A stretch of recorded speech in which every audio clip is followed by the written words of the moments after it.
L'objectif de l'Europe, c'est d'avoir zéro pollution industrielle et le filtre PureNat peut contribuer largement à éliminer toute pollution chimique et biologique. Je suis Natacha Kinajan-Kapla, je suis présidente et fondatrice de la société PureNat. Moi, j'ai un background de docteur en physico-chimie des matériaux et j'ai travaillé pendant plus de 5 ans dans un centre de recherche pour améliorer la qualité de l'air intérieur dans les bâtiments. PureNat aujourd'hui développe un nouveau fil biomimétique breveté qui va nous servir à faire des filtres qui vont détruire efficacement la pollution de l'air au niveau chimique et biologique via un procédé qu'on appelle la photocatalyse qui n'est autre que de la photosynthèse artificielle. Grâce à la lumière UV, on va provoquer tout un tas de réactions chimiques qui vont permettre de découper les polluants et les transformer en molécules de base qui ne sont plus nocives pour la santé et l'environnement. Ce fil, il s'inspire de la diatomée, une algue marine championne de la photosynthèse. Ce que le filtre va dépolluer, ce sont les composés organiques volatiles, les solvants, les odeurs, les virus et les bactéries. Détruire les polluants plutôt que de les stocker allonge la durée de vie des produits puisque quand on ne va pas saturer et qu'on va détruire au fur et à mesure, on ne s'encrasse pas. C'est un gain pour l'environnement, mais c'est aussi un gain pour eux. Ils vont économiser en coût de maintenance, mais aussi en coût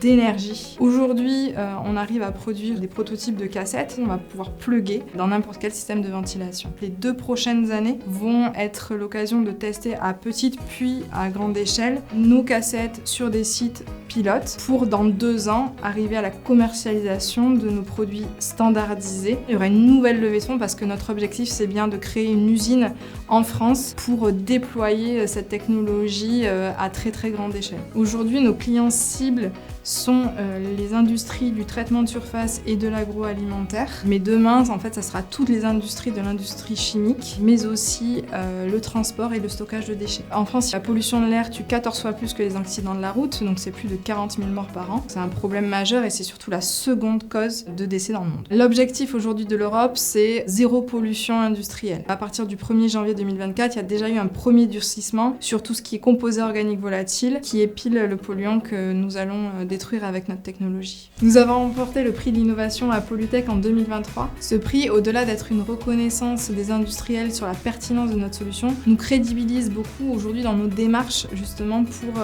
installer notre solution sur des sites industriels, mais aussi auprès des financeurs.